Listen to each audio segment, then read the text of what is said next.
Lorsque les chars russes ont envahi l'Ukraine en 2022, ils ont ciblé non seulement les sites militaires, mais aussi la capacité de communication du pays.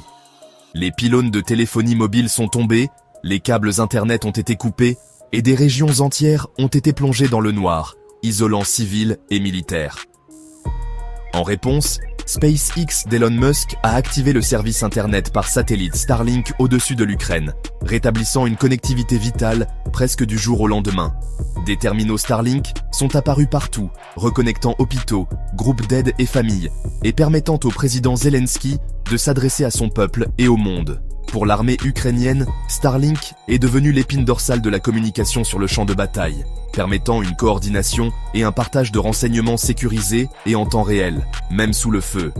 Son utilisation la plus critique, alimenter les opérations innovantes de drones de l'Ukraine, diffusant des vidéos en direct et guidant les frappes avec précision.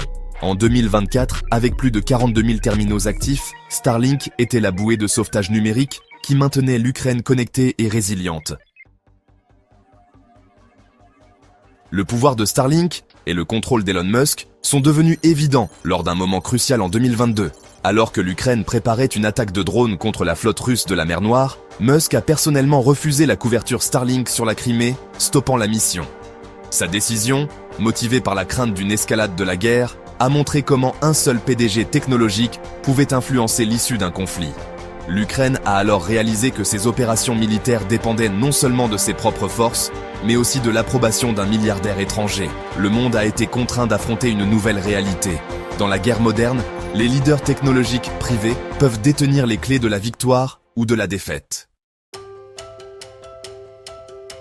L'incident de Crimée a révélé la profonde dépendance de l'Ukraine à Starlink et les risques de se fier à une entreprise privée pour la sécurité nationale.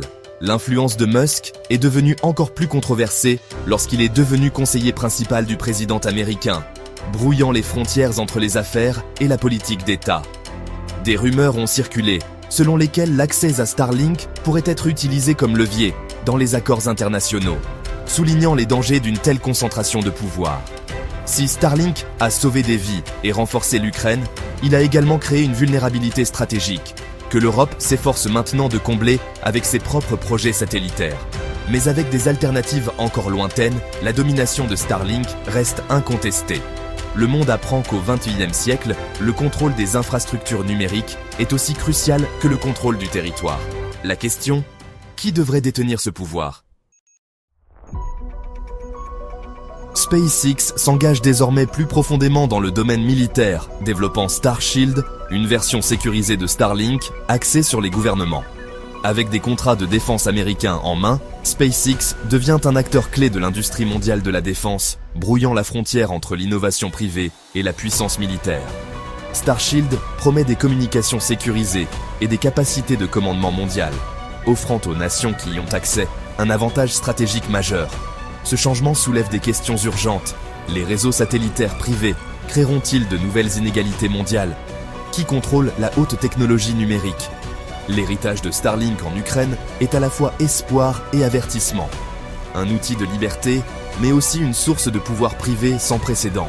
Le défi maintenant, exploiter ces technologies pour le bien, tout en veillant à ce qu'elles ne deviennent pas des menaces pour la stabilité mondiale.